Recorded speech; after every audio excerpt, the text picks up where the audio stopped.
प्रदेश भाजपा ने राज्य सरकार पर नई नियुक्ति नियमावली के जरिए तुष्टीकरण करने, हिंदी राजभाषा का अपमान करने और अनेक क्षेत्रों के साथ भेदभाव बरतने का आरोप लगाया है। भाजपा प्रवक्ता ने राज्य सरकार पर निशाना साधते हुए कहा, राज्य सरकार ने पूर्व की नियमावली को परिवर्तित करते हुए मुख्य परीक्षा से हिंदी के विकल्प को समाप्त कर दिया है।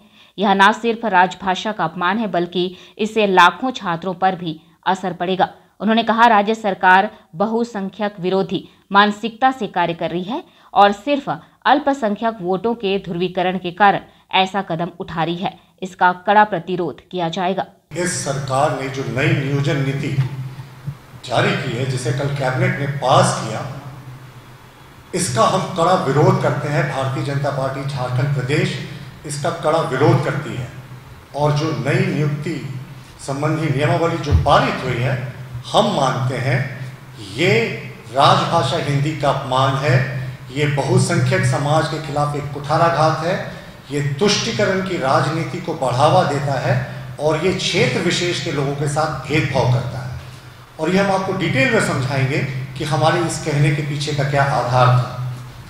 हम सब जानते हैं हिंदी हमारी राजभाषा है और पिछले वर्ष जो नोटिफिकेशन था नियुक्ति नियमावली के मेन पेपर का, और मित्रों आपको पता होगा कि मेन पेपर के आधार पर ही नियुक्ति होती है, रैंकिंग मिलती है और पहला जो प्रिलिमिनरी टेस्ट होता है वो सिर्फ स्क्रीनिंग के लिए होता है। तो देखिए, इनकी जो पहली नियुक्ति संबंधी नियमावली थी उसमें हिंदी भाषा मुख्य पेपर यानी पेपर 2 में शामिल थी। इन्होंने सारी सीमाओं को लांघते हुए राजभाषा हिंदी को मुख्य पेपर से हटा दिया।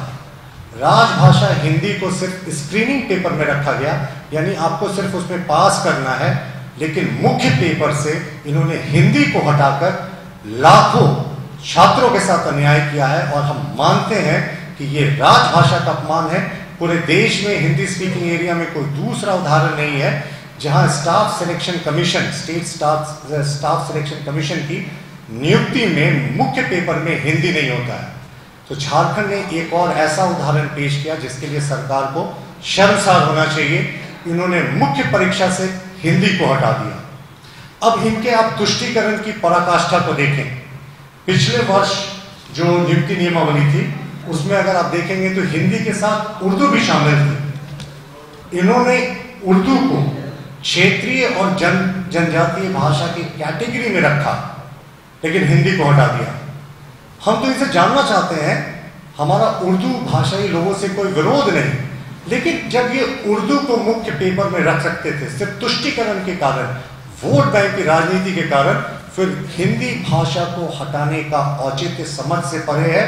साफ है ये सरकार बहुसंख्यक विरोधी अपनी नीति को बढ़ावा दे रही है, अल्पसंख्यक तुष्टीकरण का कार्ड खेल रही है, अल्पसंख्यक वोटों के ध्रुवीकरण का प्रयास कर रही है, जो कि घोर निंदनीय है और हम इसकी कड़ी से कड़ी निंदा करते हैं। के साथ शीर्ष नेतृत्व बैठकर इस मुद्दे पर सारे लोग गंभीर हैं, प्रदेश अध्यक्ष जी भी बहुत गंभीर हैं, बाबूलाल जी बहुत गंभीर हैं, सब लोग बैठकर आंदोलन की रूपरेखा तय करेंगे, जन जागरण की रूपरेखा तय करेंगे, लेकिन हम न्यायालय से लेकर सड़कों तक इस गलत नीति का विरोध करेंगे।